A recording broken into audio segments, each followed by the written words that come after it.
Hi, my name is Josh Markovich. I'm one of the teaching assistants here at the Jim McLean Golf School at the beautiful Miami Beach Golf Club. And today we're going to talk a little bit about Step 4. Step 4 in the golf swing is a pretty unique spot in the swing because there really is no start or stop to this part of the swing. Like in our first few parts we have the takeaway, first couple feet away from the ball, halfway back, three-quarter position. But Step 4, there's no real start and end to it. Some players begin it earlier than others, some players begin it later than others. So what's going on in Step 4? Step 4 we typically think is the top of the backswing. So what's going on here? We've completed 100% of our shoulder turns. So our shoulders have probably turned anywhere almost probably 90 to almost 100 degrees with some of the better players. And our hips turn usually about half that much, so somewhere between 45 to 50 degrees. But some players get more shoulder turn and more hip turn, some players get less. It depends on their flexibility.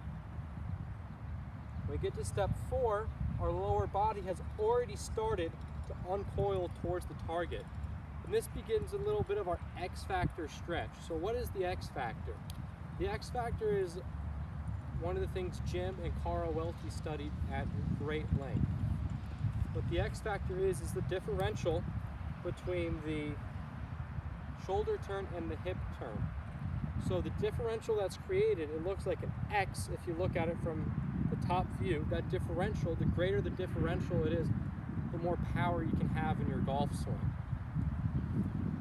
So when we get here, we'll see the lower body begins to initiate the downswing. We'll see the best players in the world have a move first with their left side moving towards the target, our left leg, and then their hips follow. And then once our body, everything works from the ground up in this step.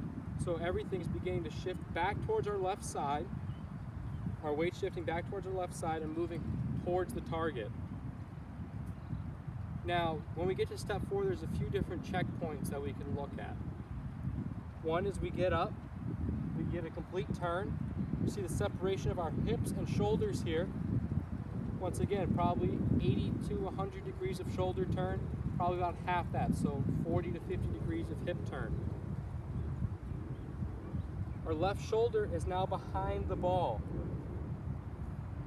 And it's close to being in line with the inside of our right leg. Our left knee is also pointed slightly behind the ball, so it's moved a little bit from its start point, a little bit behind the ball. And also at this point, the left heel may come off the ground a little bit. Jack Nicklaus, great player. He had his foot come off the ground. Bobby Jones did. A number of great players today still do that.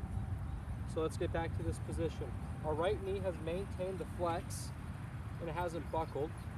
And it's also a stable post that we're using to initiate our downswing sequence. Our weight is now towards our right heel rather than being towards our toes. If we get our weight towards our toes, our center of mass gets in front of the ball. We usually typically come over the top and kind of cross it and create a slice spin. So we have our weight towards our right heel. And when the shoulders stop turning, the arms should stop as well. So once we get up here, our shoulders stop moving, our arms shouldn't keep going. If our arms keep going, we might have a tendency to create a little bit of a reverse pivot and our weight gets back on our left side, and that is one of the death moves we have. So let's go over the no-nos in this spot. One is we overturn our shoulders and we end up creating a reverse pivot. Another death move is our club face is towards the sky or it's way open at the top. It's pointed somewhere like that. That's one of the things we need to be aware of, because when we come through like this, we get to the impact, we'll just see it wide open and it goes right and usually turns right as well and loses a whole bunch of power and distance. So what can we do to work on our Step 4 position? Well, so we can lay a club on the ground like this, and we can take another club and we can turn, make sure the clubs line up. This way we know we've made a full turn and we haven't over rotated. So we make sure the clubs would line up. We have a club on our shoulders.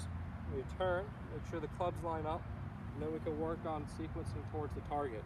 It's a great way. We do this a lot in our grind sessions in the schools. Is we have a club or a rod or something pointed there. They turn to it and then begin to work towards the target.